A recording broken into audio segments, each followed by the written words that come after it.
Bon, bah, Oui. bonsoir à tous. Donc, ce soir, nous sommes à Sainte-Foy-l'Argentière, en présence de Karine Berger, qui est maire. Au bout d'un an, maintenant, je ne dis plus nouvelle maire. C'est vraiment maire bien installée à Sainte-Foy-l'Argentière. Donc, vous connaissez le principe. Chaque jeudi, je me rends dans une commune différente de la circonscription. Donc, peut-être qu'on pourra dire en introduction tout ce qu'on a pu faire cet après-midi. Mais avant tout, peut-être, Karine, je te propose de te présenter et puis de dire un mot sur Sainte-Foy. Alors, bonjour à tous. Donc, je suis Karine Berger, je suis maire de Sainte-Foy-l'Argentière. C'est un petit village qui est situé dans les monts du Lyonnais, donc entre deux, vraiment à équidistance entre deux métropoles, Lyon et Saint-Étienne, et puis au centre de la communauté de communes des monts du Lyonnais. Sainte-Foy-l'Argentière, c'est un tout petit territoire qui fait 154 hectares, mais on a quand même 1306 habitants. Qu'est-ce que je peux vous dire? Si je vais vous dire que Sainte-Foy-l'Argentière, c'est aussi connu parce que c'est la capitale de la tuile. Donc, vous avez sûrement entendu parler de la tuile de Sainte-Foy. Et en particulier, du coup, j'enchaîne parmi les visites que nous avons fait aujourd'hui.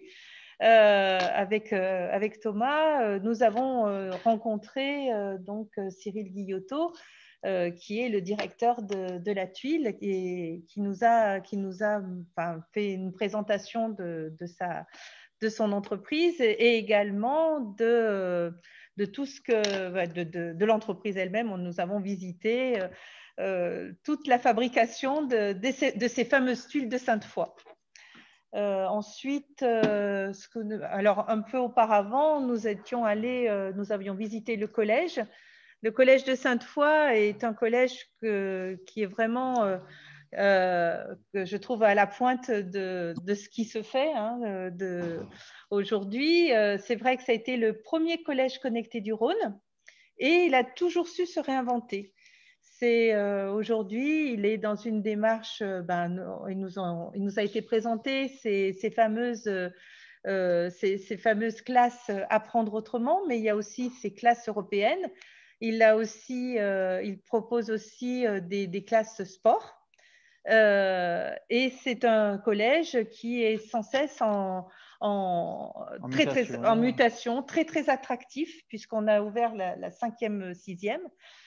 Et c'est vrai que c'est dans cette logique-là que j'envisage, toute notre équipe, ça fait partie vraiment d'un grand projet de notre équipe, d'envisager notre candidature pour l'installation d'un lycée qui jouxterait en fait ce collège. Voilà, très bien. Et puis, on a également vu rapidement le centre de vaccination. Ah oui, rapidement, pardon, excusez-moi. Qui est ouvert à Sainte-Foy et qui donne pleine satisfaction avec, je crois, 500 personnes par semaine qui sont vaccinées au travers de deux salles. Deux salles, voilà. Avec des professionnels de santé. Et le vaccin, c'est le Moderna. Et il y a une chose un peu particulière, c'est que alors effectivement, 500 par semaine, ça fait quand même.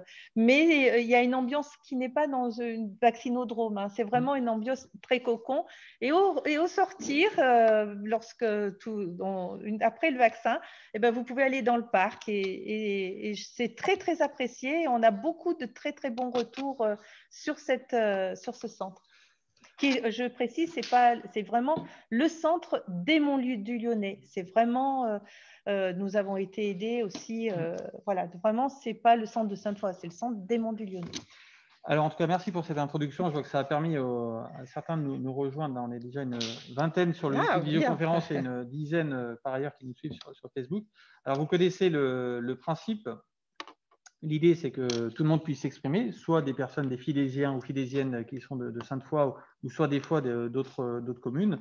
Et chacun peut prendre la parole, soit pour apporter une remarque, faire une proposition, poser une question sur le thème de son choix. Alors, des fois, c'est la première intervention qui est la plus dure, et puis une fois que quelqu'un est intervenu, souvent les choses suivent. Alors, est-ce que quelqu'un… donc, vous pouvez intervenir soit… Excuse-moi.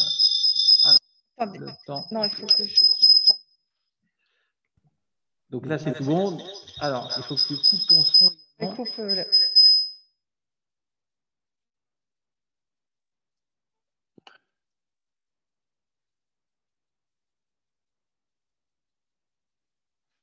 Voilà, donc oui, je reprends le micro. Alors, donc, bonjour, si vous souhaitez je vais intervenir, commencer. vous pouvez soit activer votre micro directement ou soit demander la parole au travers du petit chat ou en levant la main numériquement. Est-ce que d'ores et déjà quelqu'un… Oui, bonjour, je vais commencer, Thomas. Bonjour, c'est Daniel. Vraiment sur un sujet de votre choix. C'est Daniel. Et puis on essaiera d'y apporter une réponse à la fois locale et nationale avec Karine. Tu m'entends, Thomas? Ah, je vois que Daniel essaie de parler. Oui, voilà, tu m'entends? Alors, autant pour moi, c'est que le son était coupé. Oui, vas-y, c'est bon. Ok, je vais commencer tout de suite. Bonjour. Dans la vaccination aujourd'hui, c'est à Sainte-Foy, c'est à quelle tranche d'âge et quel vaccin? Alors, le vaccin, c'est le Moderna. Et la tranche d'âge, pour l'instant, on est descendu à 70 ans. Alors, il y a les plus de 70 ans, mais quand on est atteint de comorbidité, c'est sans distinction d'âge. D'accord. Et donc, concrètement, alors quand quelqu'un veut se faire vacciner, comment ça se passe? Alors, il peut aller donc sur Doctolib, où vous avez un certain nombre de plages horaires que vous choisissez, ou bien il y a un numéro national 04 23 10 10 10. Voilà. Et donc, une fois qu'il est inscrit, il a des créneaux qui lui sont donnés et il se présente ensuite au créneau voilà, indiqué. C'est ça, exactement. Okay. Ah, n'oubliez pas, si sur Sainte-Foy, alors je ne sais pas si c'est partout, il faut impérativement que les personnes viennent avec un certificat d'éligibilité qui a été donné par leur médecin traitant. Voilà, ça répond à la question? Tout à fait, merci. Alors, est-ce qu'il y a une autre intervention? Sur vraiment un sujet de votre choix.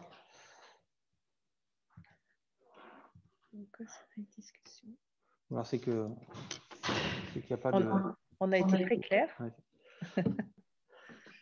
Bon, bah, je vais continuer sur les questions, alors, si personne ne veut parler.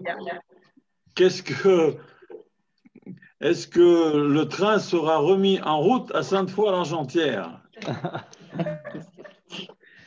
Grande question. Oui, ben c'est pour ça que je la pose. Pour l'instant, toi, tu… Alors oui, on peut répondre à deux là-dessus. Alors, oui. Alors déjà, je ne me rappelle plus exactement en quelle année le train est venu pour la dernière fois. Ça doit… Parce qu'il y avait le train touristique, on va dire, dans les années 80-90. Et sinon, donc c'était jusqu'à présent, c'était le train qui desservait donc la carrière de Lapade, donc plus bas dans la vallée. Moi, je pense que sur ce dossier, ce qui peut être obtenu à court terme, c'est-à-dire en nombre d'années, c'est le train qui peut aller jusqu'au hameau de la Giraudière, donc un peu plus bas dans la vallée, le train de voyageurs, et puis éventuellement avec une vocation également marchandise, avec une plateforme multimodale. Donc ça, il me semble que c'est une question de quelques années devant nous et que c'est la compétence de la région et que la région étudie ce sujet et qu'on est plusieurs à pousser dans ce sens-là.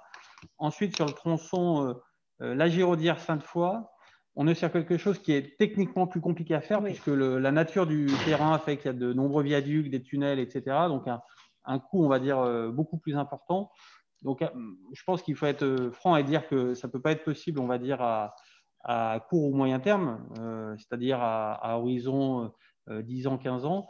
Mais je pense qu'il faut absolument garder le foncier disponible, puisqu'il y a des évolutions, on va dire, dans les modes de transport. Et demain, peut-être qu'on aura des modes de transport plus légers, plus automatisés, qui permettront peut-être d'avoir des navettes automatisées entre Sainte-Foy et la Giraudière. Je pense que ça, c'est quelque chose qui pourrait être jouable.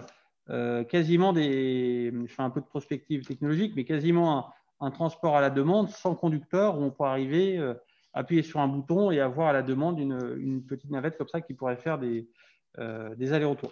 Mais dans un premier temps, je pense que ce qui est jouable, c'est la Giraudière avec un haut niveau de service de bus qui ferait la Giraudière, Sainte-Foy, Saint-Laurent, etc. Voilà, c'est ce qui est dit, ça serait un style tram-train jusqu'à la Giraudière. C'est a priori ce que dit Thomas, il a tout à fait raison. Enfin, c'est vraiment l'élément le plus proche. Après, on n'arrive pas à se projeter. Ouais. Et en travaillant bien sur les parkings aussi disponibles à la Giraudière pour que les gens puissent aller prendre le train en voiture s'ils le souhaitent ou en vélo.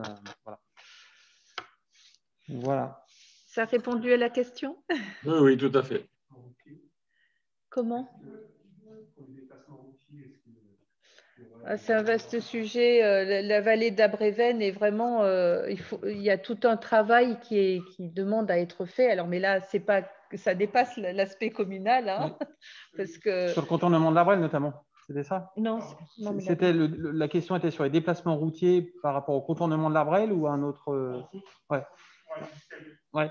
Bah, je pense que c'est les deux gros sujets qui sont sur la table. C'est un, la prolongation du train, et deux, le contournement routier de l'Arbrelle, qui est très fortement poussé par la communauté de communes des Pays de l'Arbrelle pour désengorger le centre de l'Arbrelle.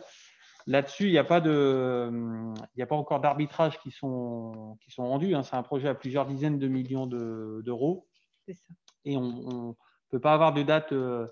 On n'a pas de date prévisionnelle de mise en œuvre. On ne sait même pas si les choses se feront un jour ou pas.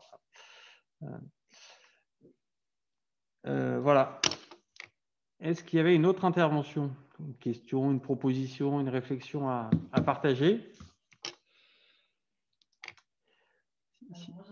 Oui, alors peut-être que tu peux. Alors, soit tu actives ton micro, ou alors sinon on peut la prendre comme ça, ouais, pour éviter le bug.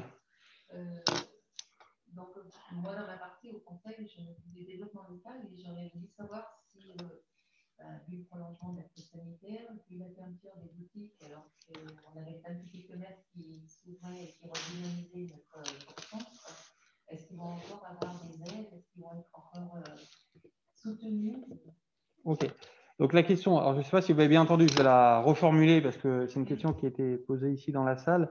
Ça concernait donc les aides pour les petits commerces.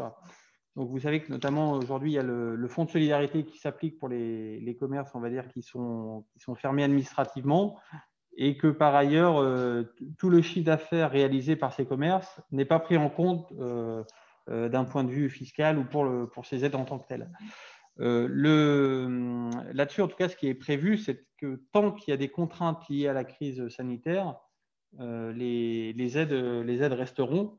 Donc voilà, c'est ce qui est prévu à ce stade, sachant qu'on en a parlé tout à l'heure, sur la fin de la crise sanitaire, on peut quand même raisonnablement espérer que là, on a encore, les semaines qui sont prévues jusqu'à début mai de fermeture, et qu'ensuite on puisse avoir des jours, on va dire, plus heureux à partir de cet été, et donc une forte attention quand même à mettre pour la vaccination et pour éviter une 4e vague à l'automne. Donc, et notre meilleure arme là-dessus, c'est vraiment la vaccination. Voilà. Donc ça sera le sujet de l'été, ça sera vraiment la massification de la vaccination avec cette montée en charge progressive là, dans les prochaines semaines, prochains mois.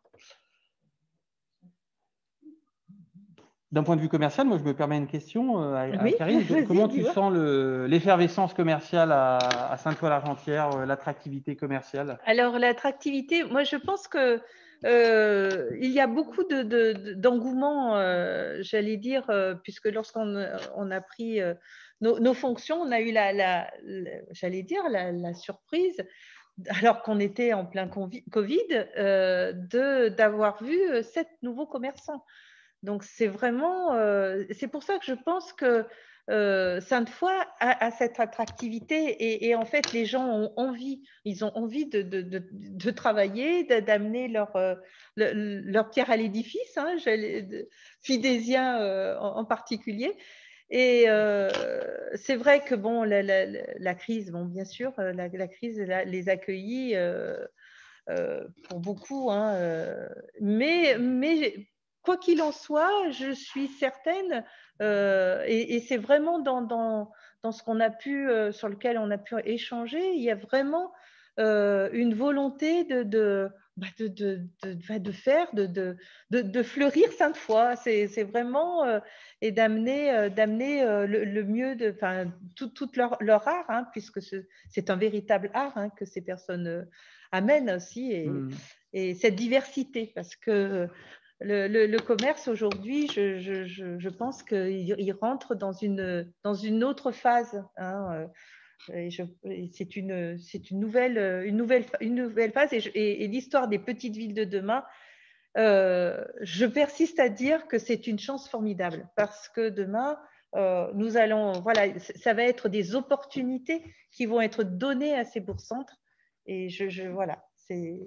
Aux petites villes de demain, je ne sais pas si tout le monde a bien suivi ici. Donc, c'est une labellisation donc, donnée par l'État pour accompagner les villes de taille moyenne en ruralité dans leur développement en menant des actions concrètes, on va dire, notamment pour le commerce, l'urbanisme, les mobilités douces, etc. Voilà.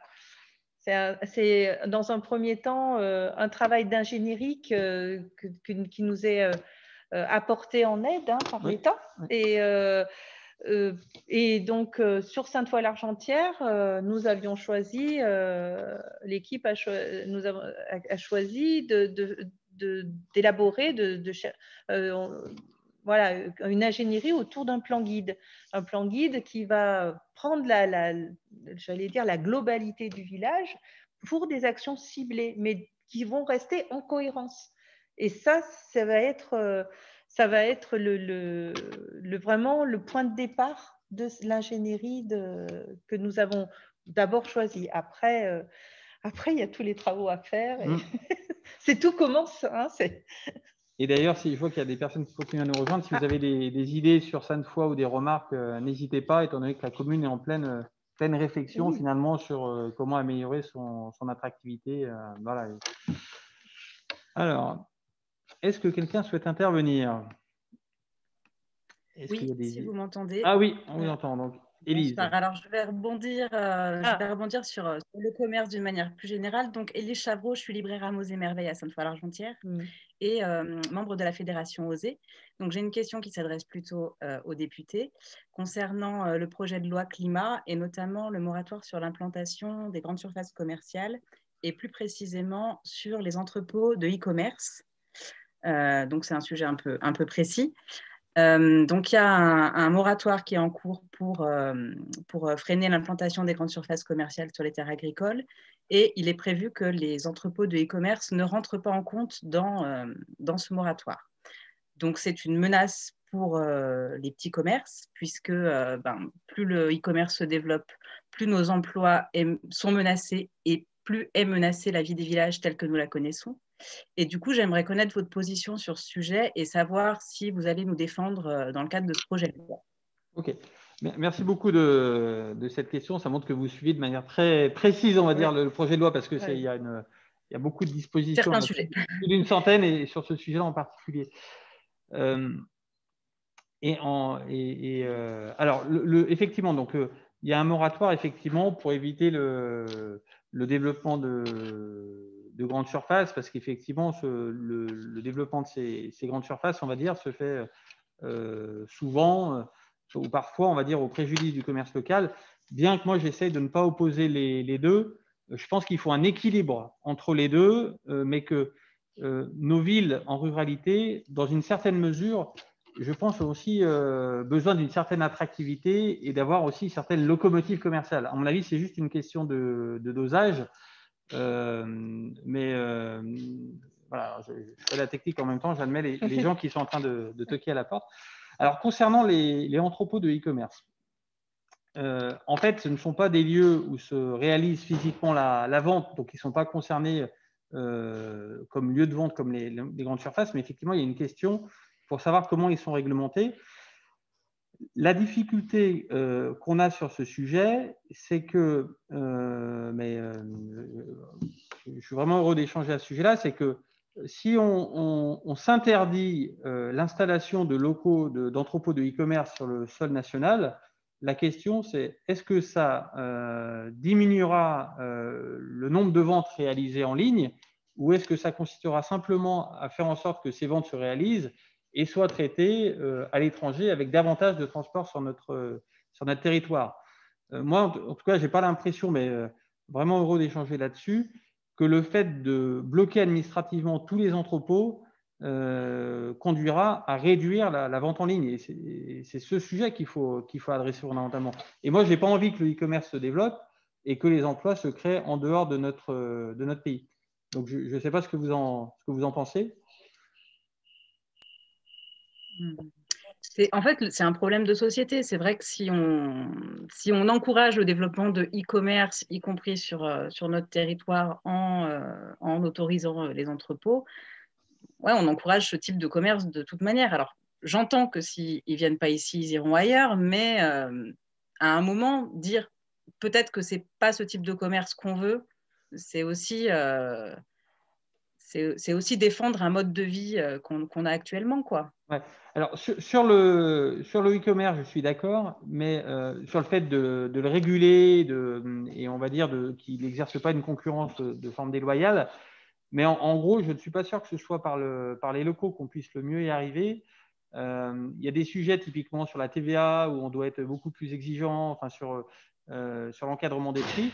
Et par exemple, comme vous êtes issu d'une librairie, sur le secteur du livre, par exemple, il y a des mesures de protection, typiquement sur le prix encadré du livre, qui fait que dans tous les cas, je parle sous votre contrôle parce que là-dessus, vous connaissez beaucoup de quoi. Oui. Vous achetez votre livre sur Amazon ou chez votre libraire du coin, vous avez le même prix. C'est-à-dire que Amazon ne peut pas pratiquer de vente, ne peut pas le prix est encadré.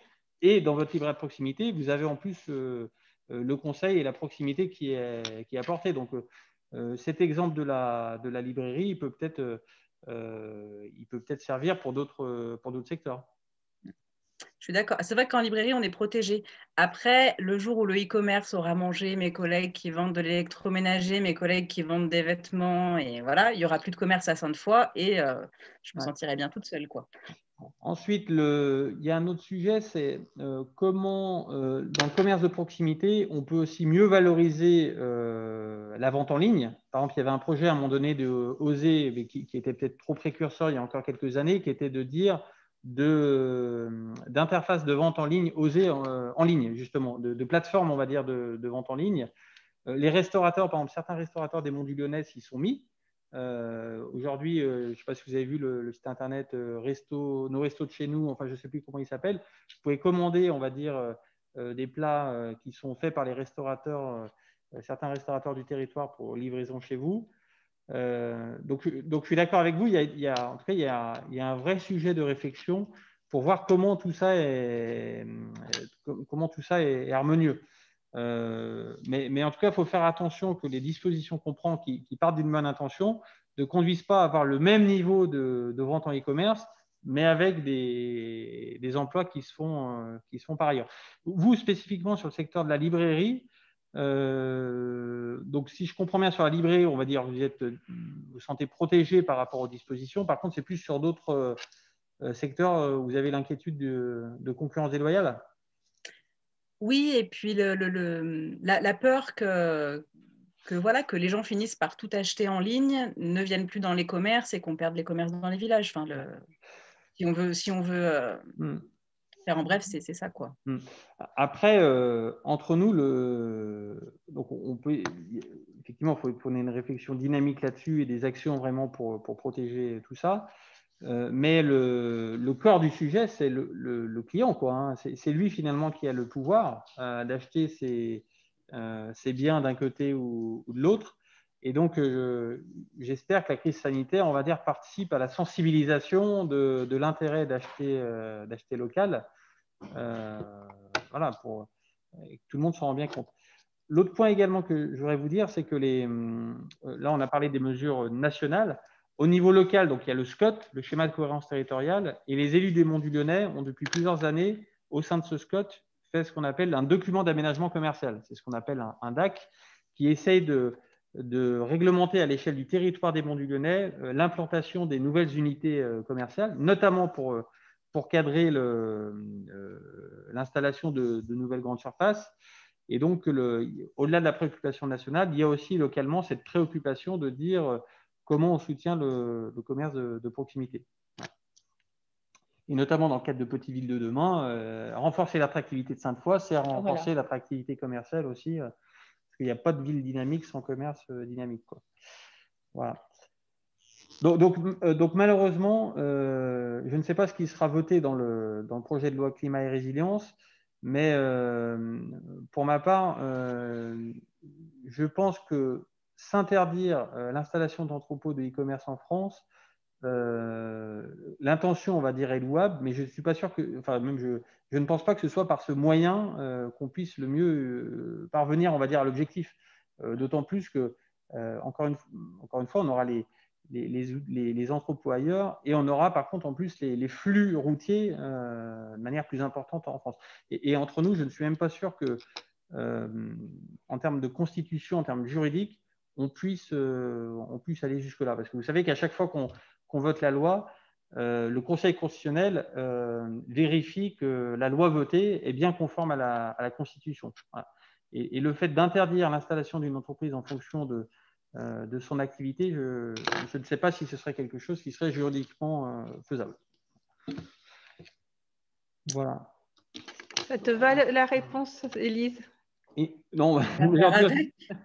Et concernant le dernier point moi, de question, concernant les liseuses, qui sont un des points, on va dire, par rapport aux librairies, comment vous voyez-vous l'articulation par rapport aux liseuses? Vous pensez que c'est une menace importante, on va dire, dans les années qui arrivent, ou dans tous les cas, les gens resteront durablement sur le papier? On me posait la même question il y a 10 ans quand je me suis installée. Alors, je disais, on va voir à long terme. Pour l'instant, ce n'est pas une évolution, ça n'a pas révolutionné l'économie du livre. On est encore beaucoup sur les secteurs livres jeunesse, livres illustrés, bandes dessinées, sur lesquels la liseuse n'est pas vraiment concurrentielle. Après, on va voir comment ça évolue, notamment avec l'arrivée des jeunes générations qui sont nées avec les écrans, avec le numérique et qui vont peut-être s'approprier le livre différemment. Mais pour l'instant, je pense qu'il n'y a pas d'inquiétude à avoir dans l'immédiat. Ok, ça marche. Bon, en tout cas, merci de votre question. Et bon, on verra le projet de loi climat et résilience, comment il avancera à ce sujet. Et, voilà. Et je vois qu'il y a Christian à côté de vous qui lève la main. Non, Christian de Paul-Lyonnais. Non, c'était une très bonne question, Élise. Donc, je suis membre du conseil de circonscription, donc avec une équipe autour de Thomas. Mais c'est en fait le citoyen qui va décider, en fait. Et vous, c'est-à-dire que le commerce, quand on essaie de travailler sur les circuits courts de proximité au niveau agriculture, on voit bien que ça peut fonctionner si ceux qui produisent, ceux qui vendent, ceux qui ont des contacts, ça se fait bien, et que ça dépend du citoyen, de moi, de nous, etc. En tout cas, c'est une réflexion qu'il faut mener. J'ai pas trop peur du commerce, j'en consomme le moins possible. Donc c'est un petit peu ça. Je sais pas ce que vous en pensez aussi, Élise, mais c'est quand même la relation entre vous, le commerçant, et les habitants autour, et notre envie de développer des contacts avec vous. À Craponne, on a aussi une collègue donc, qui fait la librairie et qui a des gens qui travaillent qui vivent différemment sur le livre, sur ce contact du commerce. Et on voit que tu as beaucoup de livres derrière. Alors, je vois je fais la librairie. Oui, il y a le contact est important et je pense que c'est quelque chose qu'on maintient depuis des années en tant que commerçant de proximité, que ce soit en librairie ou ailleurs. Et voilà, on voit que ça fonctionne, mais pour que ça puisse continuer, quoi. Il y a des jeunes générations qui ne sont pas attachées au contact, qui ont beaucoup plus de facilité à cliquer sur leur ordinateur. Et c'est vrai que plus on leur en donne la possibilité, moins on va les voir entrer dans nos boutiques, quoi. Et c'est un vrai sujet de société, effectivement. Alors, je vois qu'il y a une question par écrite de Jean-Paul qui dit « Pourquoi la ville de Sainte-Foy est-elle la plus petite en surface ?» Effectivement, uniquement 150 hectares. Et qu'est-ce qui fait son dynamisme? Alors, pourquoi c'est comme ça, hein? Par contre, qu'est-ce qui fait son dynamisme? Alors, c'est vrai que c'était une ville qui était… c'est pour ça qu'on dit souvent dans l'équipe, c'était la petite ville d'hier. C'était une ville qui était, c'était une ville qui avait énormément de dynamisme parce qu'il y avait énormément d'entreprises. On avait effectivement déjà la Tuile. Elle a été fondée par le marquis de Fenouil, hein, vous verrez, il y a tout dans le reportage. Et puis, donc, on avait donc cette tuile, on avait aussi la porcelaine, on avait tout un tas d'industries qui était très florissante et qui amenait énormément d'attractivité. On avait alors à l'époque, effectivement, on avait le train de chemin de fer qui desservait le village et qui amenait, c'était un train de marchandises et qui approvisionnait tous les monts du Lyonnais. Après, effectivement, Sainte-Foy a perdu de son éclat. Des entreprises ont fermé un peu les unes derrière les autres et nos petits commerces se sont un petit peu éteints. Cependant, il y a des commerces qui ont réussi à tirer vraiment leur épingle du jeu, et puis c'est surtout qu'ils ont, de par les personnes, les personnalités, ont réussi notamment notre Mose et Merveille, hein, entre parenthèses, qui a amené énormément de dynamisme, mais il y en a d'autres. Cela dit, il y a aussi une chose, c'est que Sainte-Foy est un bourg-centre où il y a énormément de services. Il ne faut pas oublier, Sainte-Foy a quand même des écoles, donc une école privée, une école publique, hein, maternelle, élémentaire, et puis un collège. Elle a aussi tout un tas de services. Là, on est en train de travailler sur une maison médicale. Nous projetons aussi le lycée, mais déjà, il y a déjà énormément de services à la population qui y sont apportés. Alors, qu'est-ce qui fait son dynamisme? Peut-être, j'allais dire déjà les Fidésiens. Les Fidésiens dont je suis très fière. Et déjà eux, je pense que déjà c'est eux qui vont amener cette joie, cette envie de faire et envie d'être. Et dès le plus jeune âge, d'ailleurs, le directeur du collège, qui avait connu différents établissements, oui, nous a dit qu'en termes de civisme et de comportement, déjà, à Sainte-Foy, il était épaté du comportement des élèves. Bon, il y a toujours des élèves qui sont un peu plus dynamiques que les autres, mais globalement, il était quand même super étonné. Oui. Et le deuxième point qu'il a dit, c'est que quand il mène des actions de solidarité, il y a beaucoup de candidats. Et donc, on est là dans l'ADN des Monts du Lyonnais, le faire ensemble et le fait d'être tourné vers les autres également. Et tu fais bien de le dire parce qu'il y a un autre élément qui marque aussi Sainte-Foy, c'est la présence d'associations. On a 37 associations actives. C'est quand même important, mais tant au niveau sportif, aussi social, culturel. C'est vraiment, voilà, enfin, c'est vrai que si vous me branchez là-dessus, je vais plus m'arrêter. Donc voilà, et j'espère que j'ai répondu à la question, au moins une partie. Je vois au hochement de tête que bon, oui, a priori. Alors ça va. Alors, bon, est-ce que quelqu'un souhaite prendre la parole vraiment sur un sujet de votre choix, y compris les personnes qui ont déjà parlé, hein. Je vois qu'on a... Ah, je vois que Christophe essaie d'activer son micro. Oui, bonjour, Christophe Burlet. Je suis adjoint au maire à Courzieux. Ah, dis donc. Bonjour, Christophe. Bonjour. On se connaît avec Karine, c'est pour ça qu'on se dit. En fait, moi, je voulais parler un peu dans mon métier, comme je suis chauffagiste, de la transition énergétique que veut mettre en place le gouvernement à coups de millions. Oui. Je me pose la question avec les installateurs et les collègues, pourquoi est-ce qu'on veut supprimer à tout prix fuel et gaz et mettre à la place l'électricité, puisque bon, la pompe à chaleur, c'est l'électricité, et les granulés, qui n'est pas toujours très vert, comme on peut le croire, récupérer des scieries, ce n'est pas toujours vrai. Donc, c'est un peu de mal à comprendre le principe de la transition énergétique en balançant comme ça des informations qui ne sont pas vraies, parce que le granulé ou la pompe à chaleur, c'est pas c'est pas mieux que le gaz ou le fioul, quoi, pour moi. Alors, je ne suis pas un expert des modes de chauffage, mais donc effectivement, j'ai entendu parler de cette approche-là. Je crois que c'est sur la RE 2020 notamment et sur toutes les réglementations thermiques.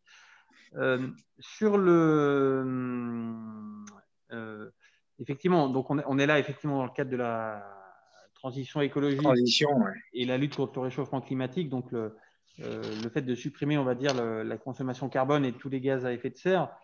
Alors, sur le granulé, moi, ce dont j'ai entendu parler, le granulé, la biomasse au sens large, c'est qu'effectivement, il y a du carbone, on va dire, qui est rejeté dans l'atmosphère au moment de la combustion, mais c'est le carbone qui a été absorbé lorsque le bois a grandi d'une certaine manière.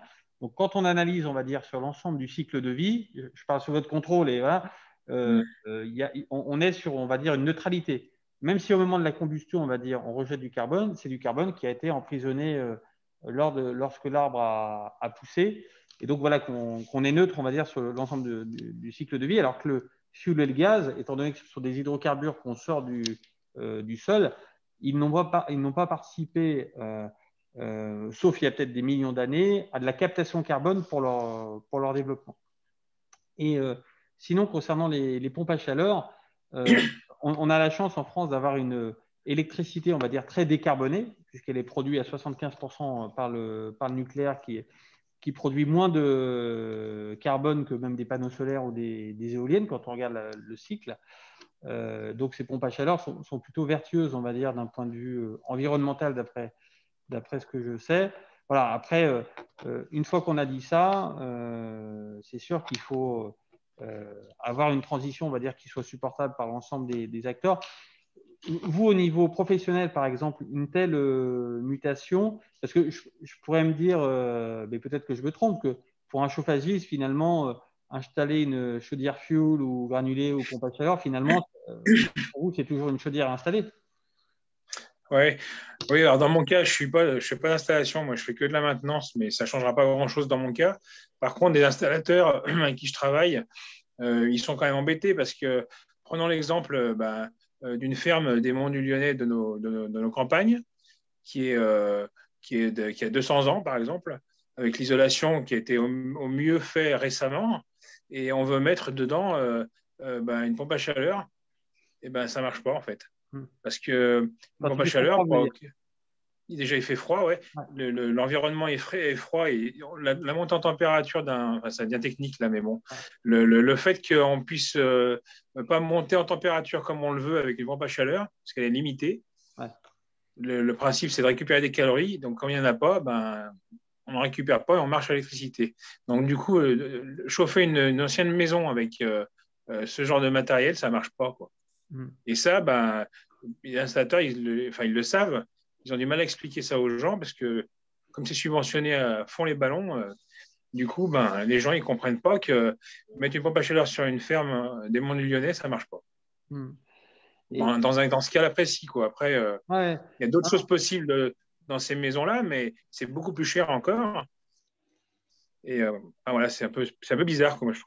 Nous, les professionnels, je ne sais pas pourquoi, mais on parle tous de la même chose. Quoi. On ne comprend pas le principe de subventionner à fond l'électricité, parce que les deux, c'est l'électricité, quoi. Hein. La PAC, c'est l'électricité. Et le bois, c'est le granulé, mais bon. Le granulé, moi je pense quand même que le granulé, il n'est pas toujours venu des scieries et ce n'est pas des détritus de scieries. Hein. Il y a des coupes rases qui sont faites chênes centenaires très souvent pour faire du granulé. Hein. Peut-être pas trop par ici, mais dans la France, oui. Mais dans tous les cas, quel que soit le mode d'exploitation du bois, le bois, quand il a poussé, il a capté du carbone et il en rejette à hauteur de ce qu'il a capté. Donc sur je sais bien. Ouais.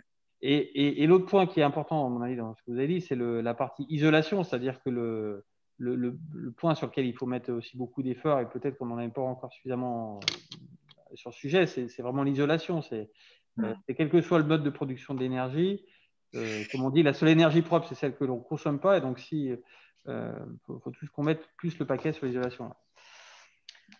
Après, par rapport au gaz, je pense que c'est vrai qu'on a quand même sur le territoire, on a quelque chose comme Métamoly, en fait, et où on produit, et puis aussi sur notre Chamousset en Lyonnais, où on a aussi des des unités qui produisent aussi du gaz. Métal-aware aussi. Voilà, tout à fait, exactement. Ouais.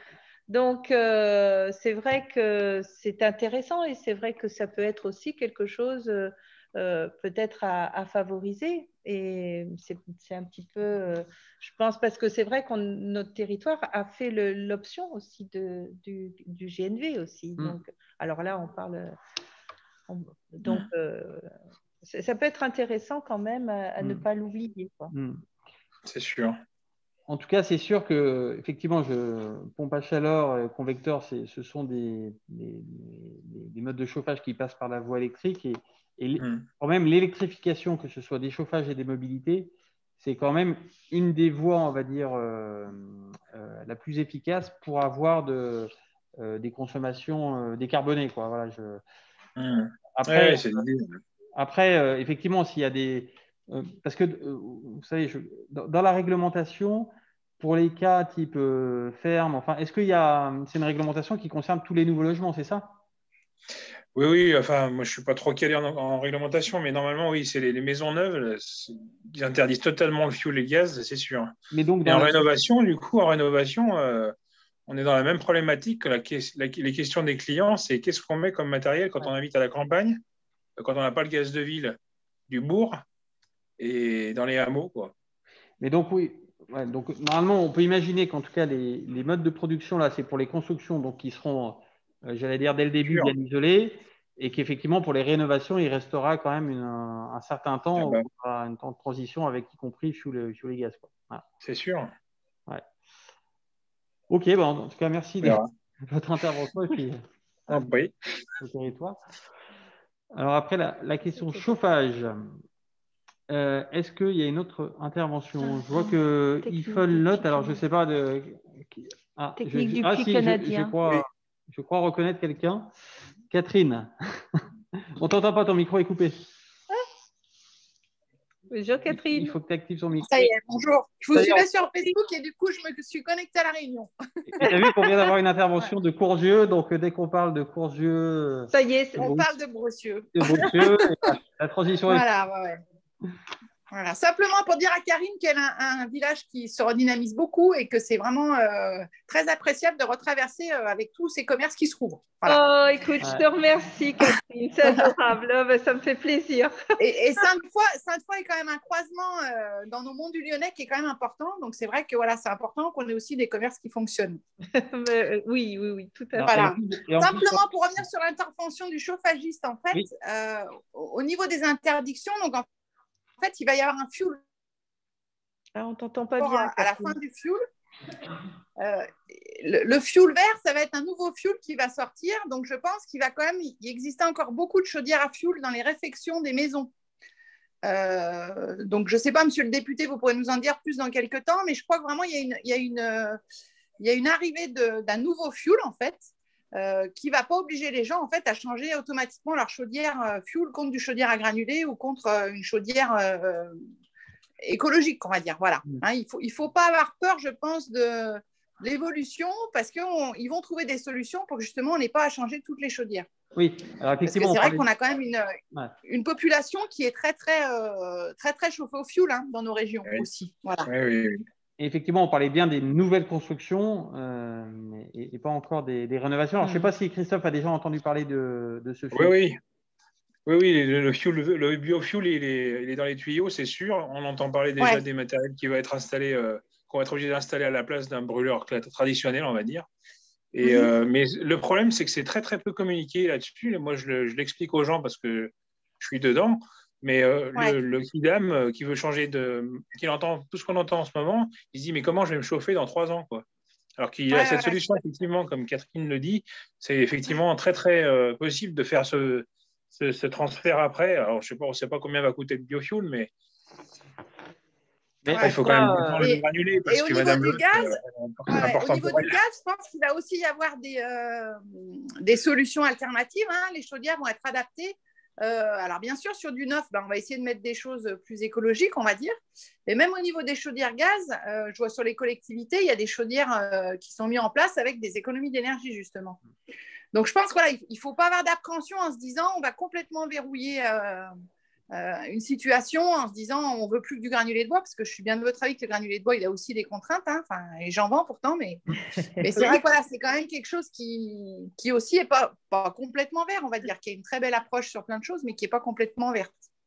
Donc, c'est pour ça qu'il faut rassurer les gens. Je pense que c'est aussi votre rôle au niveau des chauffagistes de rassurer les gens. C'est ce que je me tue à faire depuis des semaines et des mois, là, mais ça va être un travail de longue haleine parce que le pilonnage qu'il y a de subventions possibles, d'aide, la chaudière à 1 euro et tout ça, ça pilonne, hein, de tous les côtés. Donc, c'est dur de faire entendre autre chose aux gens maintenant. Ouais. En tout cas, mais Thomas va nous défendre. Mais les discussions concernant les modes de chauffage, en tout cas, j'ai l'impression qu'elles existent depuis bien longtemps, même avant la question de la transition énergétique. L'arbitrage, par exemple, entre fuel et gaz. Moi, je me souviens, quand j'étais gamin, j'entendais mes oncles et tantes, lors des repas de famille, de dire alors c'est mieux de mettre du fuel, du gaz par rapport au prix, etc. Et donc, c'est sûr que la question de la transition énergétique rajoute un peu de complexité dans ces choix. Et il y avait une question de Olivier, je ne sais pas si Olivier souhaite la poser oralement concernant le chauffage. On en profite pendant qu'on a un pro. Chauffagiste, ouais. Olivier, je ne sais pas si Olivier souhaite la poser oralement. Sinon, je peux la… Ah oui, Olivier qui est ici. Donc, la technique du puits canadien n'est peut-être pas plus vertueuse, c'est ça? Alors, je ne sais pas si la technique du puits canadien, ça vous inspire. C'est quelque chose pour le froid, c'est ça? Ouais. Oui, on prend l'air, enfin, c'est un système de tuyauterie qui passe sous la maison. Moi, je ne suis pas très calé là-dedans, mais je sais que ça existe. C'est une pompe à chaleur seul air et pas RR, quoi. Ou OR. On va puiser dans le sous-sol, en fait. Ouais. Voilà. Dans alors le sous-sol, ça, c'est un autre problème avec les nappes phréatiques. Ah ouais, c'est vrai. Voilà. Donc, OK. Donc, voilà. Pas de solution miracle. Non. Bon. Oui, j'ai une question, Jean-Claude Boyer, oui. Charbonnière. Je voudrais savoir si, au fur et à mesure du développement des voitures électriques rechargeables à la maison, l'EDF a prévu de renforcer les réseaux, parce que ça représente des quantités d'énergie considérables. Et est-ce que les réseaux actuels, et notamment dans les lotissements et tout ça, sont suffisants? Oui, alors c'est une bonne question. Alors, déjà, au niveau de la prospective, on va dire, de la consommation électrique, on va dire dans les 30 ans qui arrivent, on a encore tout type d'évolution possible. Il y en a qui disent qu'effectivement, compte tenu de la décarbonation des usages, notamment en termes de chauffage, comme on vient de dire, ou de mobilité, on va avoir une augmentation de la consommation électrique. Moi, c'est ce qui me semble le plus probable. Et il y a une autre école qui dit que compte tenu des économies qui vont être faites par ailleurs, notamment sur l'isolation, parce qu'on a des chauffages plus performants, on va arriver à contenir, on va dire, le niveau de consommation électrique, avec aussi l'autoconsommation des panneaux solaires qui sont réinjectés directement sous la maison. Donc moi, je n'ai pas la réponse. Enfin, je pense plutôt que la consommation électrique va augmenter. Et bien entendu, les réseaux seront dimensionnés, on va dire, et les capacités de production au fur et à mesure de ce qui sera nécessaire, sachant qu'il y aura aussi une intelligence dans la consommation d'énergie. C'est-à-dire que typiquement, par exemple, la voiture électrique que vous allez mettre à recharger chez vous, elle pourra se recharger davantage à des moments où l'énergie ou le réseau sera davantage disponible. Et voire même, dans certains moments, repousser de l'énergie sur le réseau si nécessaire. Voilà. Donc voilà, c'est ce qu'on appelle le smart grid. Voilà. Je ne sais pas si la réponse vous convient. Oui, c'est-à-dire que quand on va voir un concessionnaire de voitures, il vous dit oui, il faudra peut-être augmenter la puissance souscrite dans votre maison. Si vous avez 12 kW, il faudra peut-être marquer 18 ou 24. Donc ça suppose que pour le réseau EDF, si tout le monde fait pareil dans la même rue, le réseau ne va pas tenir le coup. Alors ça, effectivement, c'est un autre sujet. Ça concerne la puissance installée chez vous. Parce que quand vous achetez un véhicule électrique, vous avez deux possibilités. Enfin, soit vous le chargez, on va dire, à vitesse réduite, et dans ce cas-là, vous pouvez le faire sur la base de votre compteur existant. Ça consomme comme un gros four. Moi, par exemple, c'est ce que j'ai chez moi. J'ai un véhicule électrique, une Zoé, je n'ai pas changé la taille de mon compteur. Par contre, il faut plus de 10 heures pour la recharger intégralement. Mais bon, quand on arrive le soir à 8-9 heures, le lendemain, elle est prête. Ou soit il y a des personnes qui ont envie d'avoir une charge rapide. Dans ce cas-là, effectivement, il faut changer la capacité du compteur pour permettre une recharge plus rapide, ce qui permet notamment de programmer sa voiture pour qu'elle se recharge qu'à partir du tarif réduit à 10h30, et puis ceux qui font beaucoup de kilomètres. Mais dans tous les cas, pour répondre à votre question, il ne relève pas de la responsabilité de l'utilisateur de prévoir le dimensionnement du réseau. Donc, vous pouvez installer ce que vous voulez chez vous. Si un jour le réseau n'est pas suffisamment dimensionné, ça ne sera pas de votre responsabilité. Le réseau sera adapté quoi qu'il arrive. C'est même le fait que vous soyez un plus gros consommateur d'électricité qui va entraîner le dimensionnement en conséquence du réseau. Mais à l'échelon du pays, ça peut représenter des travaux considérables, ça, de augmenter la calibration du réseau, c'est ça? Oui, tout à fait. Voilà, c'est tout ce que je voulais. Okay. Ou alors, il y a encore une solution, c'est que vous transformiez votre véhicule en véhicule qui utilise du GNV. Et d'ailleurs, nous avons à Sainte-Foy, donc ça sera quelqu'un. Enfin, c'est vrai qu'on a un garage, c'est vrai, qui fait cette transformation. Et c'est vrai que le GNV peut être aussi quelque chose qui va être. Enfin, on est en train de réfléchir sur le territoire à avoir une station aussi sur le haut sur le Champ-Océan lyonnais, enfin les ex-Champ-Océan lyonnais. Je vous remercie. Je vous en prie. Alors, est-ce qu'il y a une autre intervention? Attends, il y a eu l'aide pour l'isolation. Alors oui, Florence, Florence qui nous a mis un message sympathique. Merci Florence. Oui, alors on reçoit des SMS également, donc je vais essayer de vous les trouver.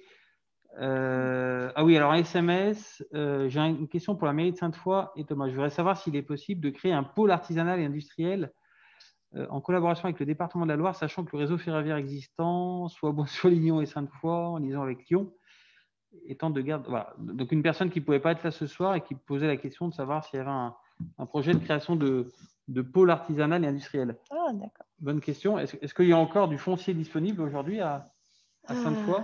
Il y a encore du foncier disponible. Enfin, en ce moment, c'est vrai que il y en a encore un petit peu quand même. Il y en a encore un petit peu. Donc, oui. C'est vrai qu'en ce moment, il y a une grande. Il y a énormément de.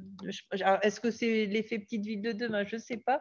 Mais on a beaucoup de documents d'urbanisme à remplir. Et il y a beaucoup de choses des rénovations, mais aussi des constructions nouvelles. Donc, il y en a encore un petit peu. Il faut vite se dépêcher. Mais c'est vrai qu'en termes d'urbanisation, Sainte-Foy occupe bien les 150 hectares. Et le problème, voilà, c'est ça. On avait juste, pour vous donner un ordre d'idée, juste les tuiles tout à l'heure. Alors, on notait que c'était 57 hectares de carrière, alors y compris ailleurs, mais 17 hectares d'usine. Mais 17, c'est ça. On voit déjà sur les 150 hectares, il y en a 17 juste pour Édiliance. Ouais. Tout à fait. Et 150 hectares, pour vous donner un ordre d'idée, moi j'étais maire de Saint-Symphorien-sur-Coise et déjà je trouvais que 400 hectares, c'était déjà petit. Enfin, la commune était déjà urbanisée en partie. Pour vous donner un ordre d'idée aussi, les grandes communes du Rhône comme La Rajasse ou Saint-Martin font 4000 hectares. Donc c'est-à-dire 10 fois Saint-Symphorien-sur-Coise ou 20 fois, 30 fois en superficie Sainte-Foy-la-Rachentière. Voilà, donc Sainte-Foy et Saint-Saint sont deux communes petites en superficie. Voilà. Mais là, encore une fois, on compte sur le territoire pour aussi l'installer. Alors, voilà. Est-ce qu'il y a une autre intervention? On parlait d'immobilier. Je vois que Thierry lève la main. Oui, bonjour. Vous m'entendez? Oui. Bonjour Thierry. Bonsoir, Thierry Crozet, agent immobilier à Sainte-Foy-la-Rachentière. Oui, je voulais vous dire que c'est vrai que vous parliez de dynamisme tout à l'heure. Nous, on le constate vraiment. On est vraiment en train de s'installer dans la 3e couronne lyonnaise et le nombre d'investisseurs et de gens qui veulent s'installer chez nous est vraiment très important à Sainte-Foy et autour. On en est très heureux parce qu'on espère que ça va alimenter les écoles et faire travailler les artisans et aussi les petits commerces mon amie Élise, qui représente l'UCA ce soir, vous en a parlé. C'est très bien. Le dynamisme de Sainte-Foy, il vient aussi de sa position géographique. On est au fond de la vallée, on est à la croisée des chemins entre l'Arbrel et Feurs, Saint-Laurent et Saint-Symphorien-sur-Coise. Je n'ai pas pu me brancher au début, j'ai eu un petit retard de 15 minutes parce que je n'arrivais pas à me brancher, je ne sais pas ce qui s'est passé. Je voulais savoir si vous aviez parlé de l'aménagement routier à Sainte-Foy et si vous avez des projets intramuros pour réorganiser le parking et la route. Est-ce que vous en avez déjà parlé? Alors, on a parlé des mobilités et de l'aménagement routier extramuros, c'est-à-dire sur la Brévenne, et donc c'est parfaitement complémentaire. Est-ce que intramuros à Sainte-Foy, il y a des projets routiers? Alors, des projets routiers. Alors, c'est vrai que on a parlé aussi dans le cadre des petites villes de demain. Dans le dispositif, il va y avoir ce qu'on appelle le plan guide. Alors, je ne sais pas si tu étais déjà arrivé quand j'en ai parlé, où en fait, il va y avoir une réflexion globale sur Sainte-Foy et avec des aménagements ciblés. Dedans, on a quand même, puisque Sainte-Foy, il se trouve que c'est un village-rue pour ceux qui ne le connaissent pas. Et sur cette grande rue, on a quelque chose qui va forcément bouger, puisqu'en fait, il va y avoir l'assainissement. Il faut qu'on travaille vraiment l'assainissement. Donc là, c'est compétences communautaires aujourd'hui. Et derrière, on est en train de réfléchir à comment aménager cette grande rue pour amener une autre accessibilité à nos commerces. Donc, en fait, oui, il va y avoir des changements. Je ne peux pas encore te dire de quelle nature et à quoi va ressembler Sainte-Foy, parce qu'on est en train d'y travailler et les bureaux d'études sont en train de réfléchir, enfin voilà, vont réfléchir là-dessus. Donc, il va y avoir une grande réflexion, mais à la fois de travail, mais pas uniquement d'élus. Ça va être aussi de concertation avec les commerçants, avec les Fidésiens d'une manière générale, pour arriver à trouver quelque chose qui soit le Sainte-Foy, j'allais dire, d'aujourd'hui, de demain et puis d'après-demain. Il faut vraiment avoir cette projection. Après, je pense qu'un autre élément qui peut t'intéresser, là, c'est aussi, il va y avoir l'aménagement du carrefour là, qui est en route et qui va être certainement proche. Donc, c'est le carrefour juste en bas. Donc là, c'est le département qui est en train, donc le carrefour du Camargue. La démolition a déjà été faite. Exactement. Ouais. Une démolition donc, qui s'est finalisée là, à l'automne. Et puis aujourd'hui, il y a vraiment une réflexion et vraiment le projet est quasiment, il est prêt à démarrer. D'accord. En tout cas, on est quelques-uns à être bien contents de l'approche que tu as, Karine, des dossiers. On s'est vu il n'y a pas longtemps, on n'a pas de mystère. Et c'est vrai que c'est ce dynamisme qu'il nous faut pour le futur, je pense. Je te remercie. On mérite d'être drivé comme ça, voilà. Et souvent, la commune, au-delà de son action, l'impulsion qu'elle donne, l'image qu'elle donne de sa ville, permet d'accumuler d'autres énergies, effectivement, de commerçants, chefs d'entreprise, d'un dynamisme associatif, et il y a des effets, des multiplicateurs importants. Et alors, moi, je serais quand même curieux, comme la question a été posée par Thierry, qu'est-ce que tu verrais, toi, comme aménagement routier intramuros à Sainte-Foy? Quelles seraient tes idées, toi, sur cette grande rue? Je n'ai pas d'idée préconçue, mais c'est vrai qu'un déplacement plus doux dans la grande rue serait bénéfique pour la population et pour aussi les commerces et les activités. Peut-être un sens unique, mais il faut trouver un autre sens ailleurs qui ne sont pas si loin que ce qui existe actuellement. Ça passe par la création, par l'aménagement d'une rue. Ça, c'est un premier point. Comme à Saint-Saint, tu l'as fait, ou tes prédécesseurs, vous avez fait des sens. Je pense qu'on a la taille pour le faire. C'est en train d'être prévu aussi à Saint-Laurent-de-Chabousset. Je pense que c'est bien de tranquilliser les centres-villes. Ça n'empêche pas d'y rentrer. Ça permet d'en sortir parfois plus facilement et ça permet d'y vivre plus sereinement et c'est plus productif, je pense. Voilà. En tout cas, moi, je souhaite un bon courage à Karine parce que souvent, parmi les sujets, on va dire, grands débats et parfois de friction sur les territoires. Quand on touche à la voiture, que ce soit parking ou circulation, il faut vraiment le faire dans une grande concertation et être très, très armé pour la concertation, puisque ne serait-ce que supprimer quelques places de parking, envisager un autre sens de circulation, ça dérange les habitudes, etc. Mais je pense que quand on explique les enjeux qui sont associés à ça et le développement commercial, il peut y avoir quelques mécontentements, mais les choses sont quand même appréciées sur le long terme, quoi. Mais voilà, c'est un sujet sensible, on va dire. D'accord. Voilà, je préfère. Oui, ton expérience est importante. Ok, ben merci pour ce témoignage. Alors, je vois qu'on arrive à 8 heures. Alors, je ne sais pas s'il reste une intervention. Sinon, petit à petit, on va pouvoir progresser vers la fin de la réunion. Je vois qu'il y a encore des personnes qui se connectent alors qu'on est en train de parler. Notamment Céline qui vient d'arriver. Alors Céline, je ne sais pas si elle souhaitait faire une arrivée discrète, mais en tout cas, on a vu Céline que je ne sais pas qui vous êtes, mais vous êtes connectée. N'hésitez pas à intervenir si vous le souhaitez, mais on était sur le point de conclure la réunion. Donc, si vous souhaitez intervenir, n'hésitez pas. A priori, non. Donc voilà, s'il n'y a pas d'autres interventions, il nous reste à vous remercier, on va dire, pour avoir participé à cette réunion et de l'ensemble de vos propositions et questions. Et puis moi, je remercie également Karine et l'ensemble des élus à Sainte-Foy ici pour leur accueil. Ça m'a fait plaisir de retourner visiter l'usine de tuiles. Ça faisait quelques années que je n'y étais pas retourné. Et franchement, à chaque fois qu'on y retourne, on est toujours… il y a toujours des questions auxquelles on n'a pas eu de réponse précédemment.